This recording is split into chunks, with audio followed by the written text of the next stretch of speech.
가을을 많이 타는데 가을을 타면 눈물도 나고 해서 어쩌겠습니다. 최근 남한과 북한에 가볍지 않은 갈등이 있었습니다. 휴전선 비무장지대에서 근무하던 우리 군인들이 북측이 매설한 목함 지대를 밟아 심각한 부상을 당하게 되었고, 이에 대한 보복으로 남한은 과거 11년 동안이나 하지 않던 대북 확성기 방송을 재개했습니다. 이에 북한이 매우 민감하게 반응하면서 준전시 상태를 선포하며 병력을 휴전선 근처로 전진 배치했고, 해안가에 정박해 놓았던 잠수함들을 바다로 내보내 잠수시키고 닫아 놓았던 포문을 열었습니다. 이에 남한과 미국도 만약에 있을 사태에 대비하기 위해서 경계 상태를 높이고 군인들을 비대시켜서 만약에 사태에 대비하도록 했습니다. 전투기들을 띄워서 무력 시위를 하고 미국의 첨단 무기들을 동원할 수 있다는 뉴스를 내보냈습니다. 그러나 천만다행으로 남북이 고위급 회담을 통해서 갈등을 마무리했습니다. 북한은 목함 지대로 우리 군인들이 부상당하게 된 것에 대해서 유감을 표명했고, 남한은 확성기 방송을 중단했습니다. 게다가 이산가족 상봉을 추진하기로 합의했습니다. 물론 이런 일련의 사건을 두고 국내 일부 여론은 여전히 큰 시각차를 보이고 있지만, 그래도 남북이 갈등을 확대하지 않고 합의에 이르게 된 것은 다행입니다. 정치적 성향에 따라서 우리나라 사람들의 의견은 딱 둘로 갈라지지만 아마도 6.25와 같은 전쟁이 다시는 일어나서는 안 된다는 것에 기본적으로 공감할 것입니다. 6.25 전쟁은 우리 민족에게 큰 상처를 남겼습니다. 전쟁 당시 300만 명의 사람들이 죽었다고 합니다. 군인과 민간인을 다 포함한 숫자입니다. 얼마 전에 우리 고양 시민이 100만 명이 넘었다 그래서 고양시에서 축하를 했는데, 300만 명이 죽었다 하면 고양 시민 3배가 죽었다 하는 뜻이 되겠습니다. 또 수많은 사람들이 심각한 부상을 입고 장애를 받게 되었습니다. 재산을 잃게 되었습니다. 남과 북이 갈라져서 이산 가족이 생겼습니다. 그리고 마음에 큰 상처를 입었습니다. 지금도 북한 사람들 중에 탈북하는 사람들이 있습니다. 또 어떤 탈북자는 다시 북한으로 돌려보내달라고 하는 사람도 있습니다. 지금 북한 정치범 수용소에서는 우리 기독교인들이 말로 다 할 수 없는 고초를 당하고 죽어가고 있습니다. 우리나라 남한과 북한은 평화가 절실하게 필요한 나라입니다. 그런데 사실 평화는 어느 시대에나 절실하게 요구되었습니다. 왜냐하면 인류 역사가 시작된 이래 전쟁이 없었던 시기가 없었기 때문입니다. 성경에 수많은 갈등 이야기가 나옵니다. 가인은 동생 아벨을 죽였습니다. 아브라함의 아내 사라와 사라의 몸종 하갈 사이에 갈등이 있었습니다. 야곱은 형 에서와 갈등을 벌였습니다. 요셉은 형들에게 팔려 종살이도 하고 감옥살이도 했습니다. 사사시대에 베냐민 지파 사람들이 한 레위인의 첩을 욕벌였습니다. 이 일로 이스라엘 다른 지파들이 베냐민 지파에게 보복을 가해서 베냐민 지파 수만 명이 죽었습니다. 이스라엘의 초대 임금 사울과 2대 임금 다윗이 갈등을 했습니다. 다윗은 자기 아들 압살롬과 갈등을 했습니다. 북이스라엘 왕국에서는 수많은 반역이 있었고요. 당연히 많은 사람들이 피를 흘렸습니다. 교회 역사에서도 갈등이 있었습니다. 세상에서 가장 먼저 생긴 교회는 예루살렘 교회인데요. 흔히 예루살렘 교회는 초대 교회라고 해서 가장 이상적인 교회로 봅니다. 물론 예루살렘 교회는 오순절 때 가장 강력한 성령 체험을 하고 폭발적으로 성장한 교회입니다. 그리고 유무상통한 교회이죠. 없는 사람 있는 사람 구분 없이 필요에 따라서 나눠준 그런 교회였습니다. 그러나 예루살렘 교회에도 갈등이 있었습니다. 교회에서 어려운 과부들에게 먹을 것을 나눠줬는데 헬라파 과부들이 차별을 받는다 해서 갈등이 있었습니다. 또 할례 문제로 같은 할례 문제와 같은 율법 문제로 갈등이 있었습니다. 유대인 전통을 지키기 원하는 기독교인들은 할례를 받아야만 한다고 하고, 바울 같은 사람들은 사람이 의롭게 되는 것은 율법의 행위에서 나는 것이 아니라 믿음으로 난다는 이유로 할례를 받지 않아도 된다고 주장을 해서 갈등이 있었습니다. 이렇게 갈등이 많은 세상을 사는 우리에게 오늘 예수님은 화평케 하는 자가 복이 있다라고 말씀합니다. 오늘 우리가 읽은 말씀은 마태복음 5장 말씀입니다. 마태복음 5장부터 7장까지를 산상수훈이라고 하죠. 산상수훈은 8가지 복, 즉 팔복에 관한 말씀으로 시작이 됩니다.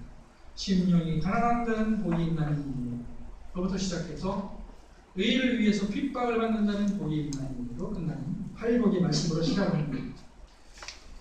예수님께서 말씀하신 복은 우리가 일반적으로 생각하는 복과는 크게 다른 것을 알 수 있습니다. 예를 들어 예수님은 심령이 가난한 사람이 복이 있다라고 말씀하셨는데, 누가복음에도 똑같은 말씀이 나오는데 누가복음에는 심령이 가난하다는 표현은 안 나옵니다. 가난한 자는 복이 있나니 천국이 저희 것이다, 이렇게 말씀하고 있습니다. 우리는 보통 가난을 복으로 생각하지 않습니다. 그죠? 복받으라 하면 돈을 많이 버는 것을 생각하는데, 예수님은 가난한 사람이 복이 있다고 말씀을 하셨습니다. 혹은 심령이 가난한 사람이 복이 있다고 말씀하셨습니다. 그리고 천국이 그들의 것이다 라고 말씀을 하셨습니다. 가난한 자가 복이 있다면, 혹은 심령이 가난한 자가 복이 있다면 얼핏 이해하기 어렵습니다. 그러나 이 말씀의 의미를 곱씹어 보면 이해할 수 있을 것입니다. 항상 풍족한 사람은 이상하게도 자기가 얼마나 행복한지 모를 수 있습니다. 항상 배부른 분은 음식의 맛을 모를 수 있습니다. 고된 노동을 한 사람에게 음식의 맛이 있는 것이죠. 행복은 역설적이게도 좀 부족해야 더 느낄 수 있는 것 같습니다. 심령이 가난하지 않은 사람은 천국을 소유할 수 없습니다.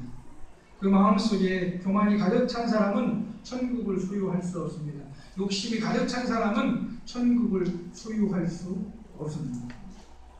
천국은 작은 것에 감사하고 겸손한 자에게 주어지는 것입니다. 천국은 자기의 죄와 한계를 깨닫고 회개하는 자에게 주어지는 것입니다.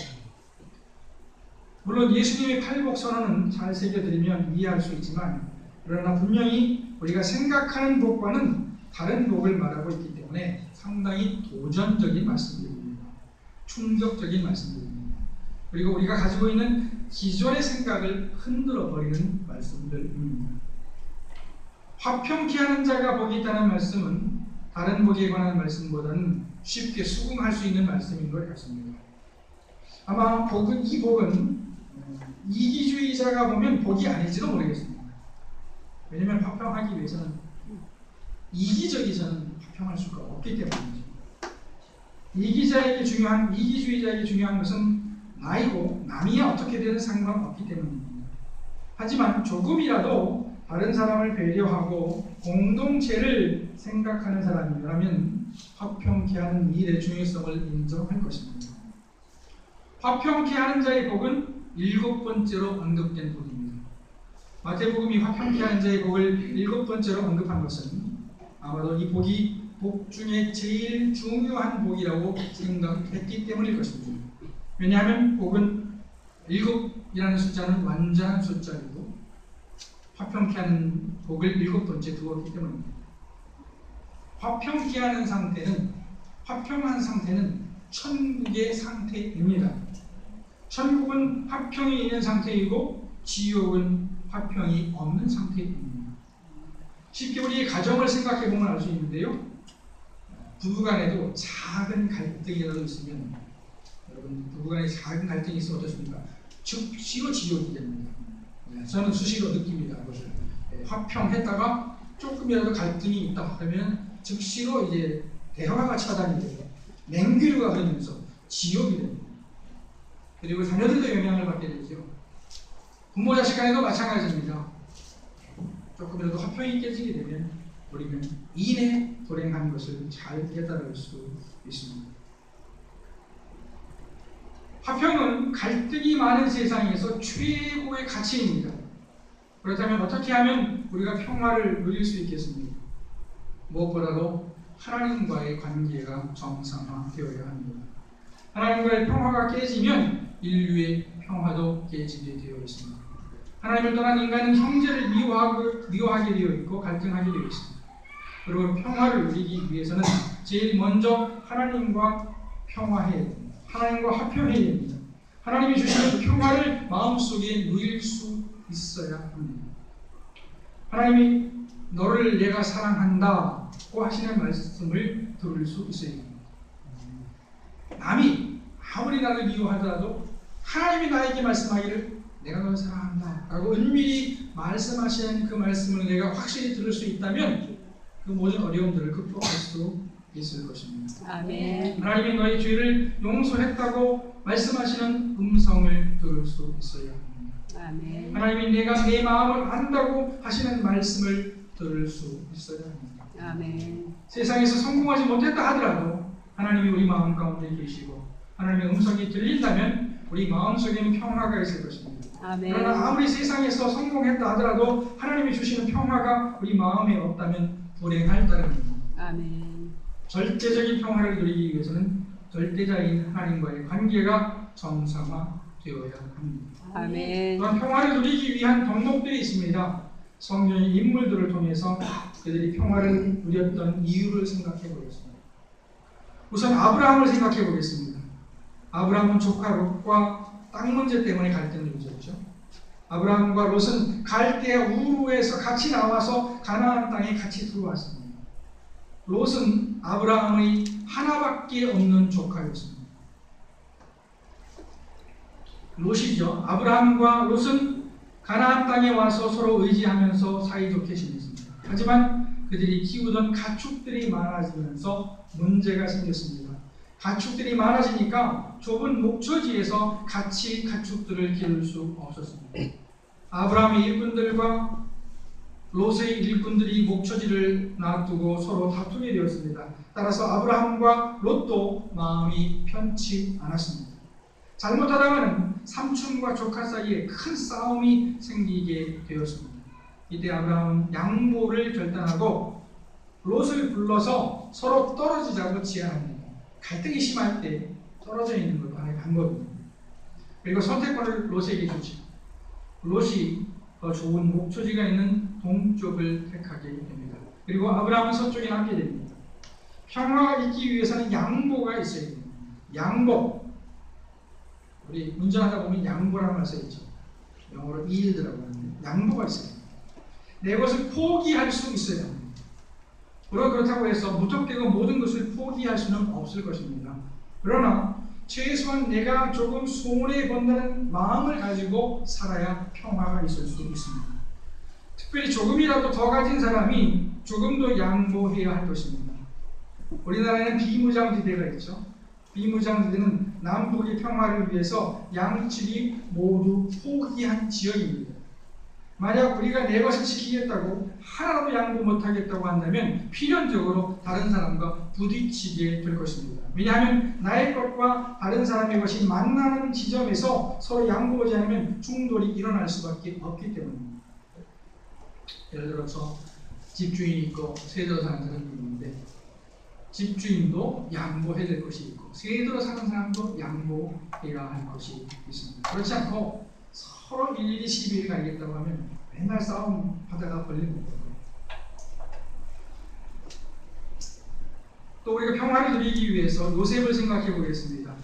요셉은 형들에게 미움을 받아서 애굽의 종으로 팔려서 13년 동안 가진 고생을 한 사람입니다. 먼저는 시위대장 보디발의 집에서 종살이를 했습니다. 원래 요셉은 아버지 사랑을 한 몸에 받던 독차지하던 사람으로서 남의 집에 가서 허드렛 일을 하는 것이 매우 낯설고 힘들었을 것입니다. 하지만 요셉은 하나님을 경외하는 마음으로 성실하게 가정 총무의 일을 했습니다. 인정도 받았죠. 하지만 보디발의 아내의 유혹을 거부했다가 다시 억울하게 누명을 쓰고 옥살이를 하게 되었습니다.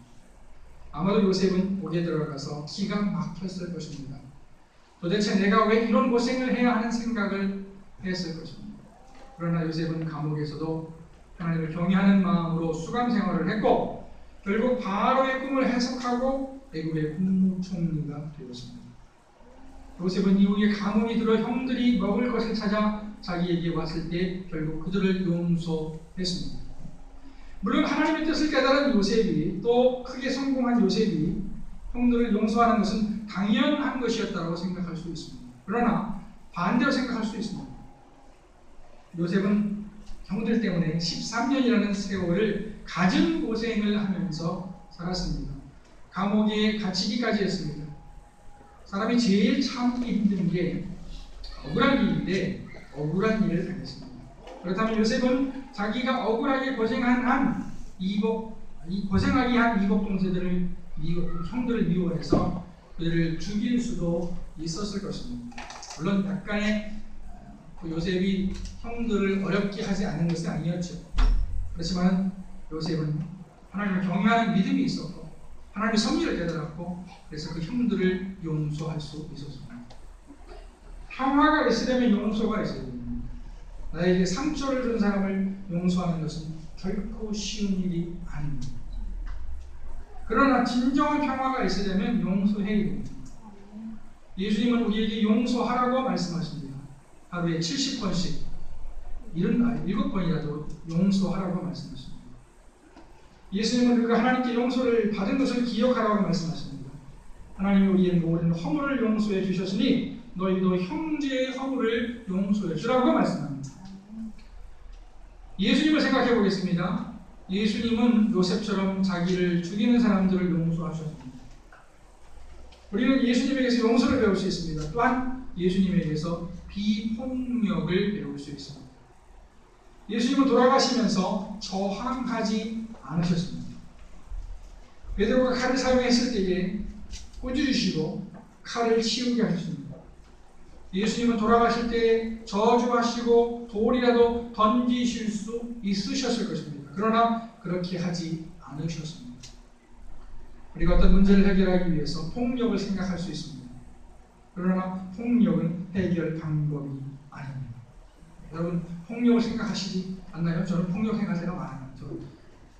마음에 안 드는 사람이 있으면 제 마음에 안 드는 사람이 있으면 학교 가서 저거 봤으면 좋겠다 그런 생각하는데 그러나 그것은 해결 방법이 아니라는 것입니다. 그런데 우리 사회를 보면 가정 폭력이 있습니다. 학원 폭력이 있습니다.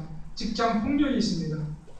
아마도 모두 스트레스를 받으니 그런 것 같습니다. 그러나 아무리 스트레스를 받더라도 폭력은 답이 아닙니다.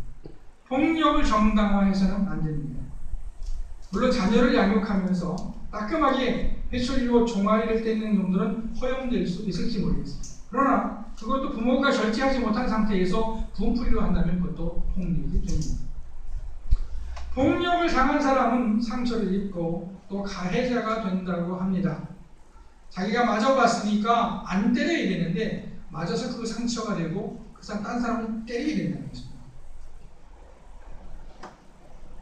그러니 폭력은 악순환이 되는 것이죠.